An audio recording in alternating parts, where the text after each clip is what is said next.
প্রশাসন আমরা দেখছি প্রধান রাজনৈতিক দল বিএনপির পক্ষ অবলম্বন করছে অনেক জায়গায়। বিচারের আগে আওয়ামী লীগের সাংগঠনিক রাজনৈতিক কার্যক্রম এবং ইলেকশনে অংশগ্রহণের কোনো সুযোগ আছে বলে আমরা মনে করি না।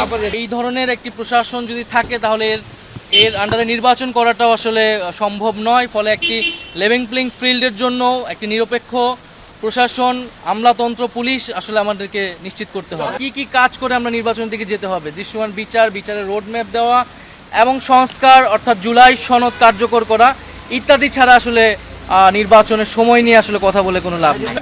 আমরা আমাদের যে 3টি এজেন্ডা নিয়েই সারা দেশে কাজ করছি এবং বর্তমান সময়ে যেই মাঠ প্রশাসন রয়েছে সেই মাঠ প্রশাসন আমাদের কাছে মনে হয়েছে যে নিরপেক্ষ আচরণ করছে না।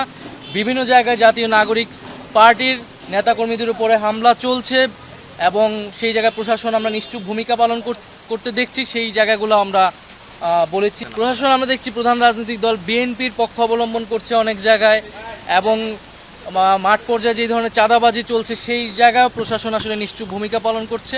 আমরা বলেছি যে এই ধরনের একটি প্রশাসন যদি থাকে তাহলে এর আন্ডারে নির্বাচন করাটাও আসলে সম্ভব নয়। ফলে একটি লেভেল প্লেইং ফিল্ডের জন্য একটি নিরপেক্ষ প্রশাসন, আমলাতন্ত্র, পুলিশ আসলে আমাদেরকে নিশ্চিত করতে হবে। টাইম ফ্রেমে তো আমরা যেটা আমাদের এর আগে আমরা বলেছি প্রধান উপদেষ্টা ডিসেম্বর থেকে জুন, আমরা প্রাথমিকভাবে সেটাকে সমর্থন করছি। কিন্তু নির্বাচনের আগে আমরা অবশ্যই কি কি কাজ করে আমরা নির্বাচনের দিকে যেতে হবে, দৃশ্যমান বিচারের রোডম্যাপ দেওয়া এবং সংস্কার অর্থাৎ জুলাই সনদ কার্যকর করা ইত্যাদি ছাড়া আসলে নির্বাচনের সময় নিয়ে আসলে কথা বলে কোনো লাভ নেই। না, এই বিষয়ে কোনো স্পষ্ট আলাপ হয় নাই। আমরা আমাদের যেটা দলীয় অবস্থান আমরা বলেছি বিচারের আগে আওয়ামী লীগের সাংগঠনিক রাজনৈতিক কার্যক্রম এবং ইলেকশনে অংশগ্রহণের কোনো সুযোগ আছে বলে আমরা মনে করি না। আমাদের অর্থনৈতিক পলিসি নিয়ে তারা জিজ্ঞাসা করেছিল আমাদের, সেই জায়গায় আমরা বলেছি আমরা 3 ধরনের বিজনেস এনভায়রনমেন্ট চাই, আমাদের পলিসি কি হবে, ক্ষমতায় গেলে আমরা 3 ধরনের ব্যবস্থা তৈরি করবো সেটা নিয়ে কথা।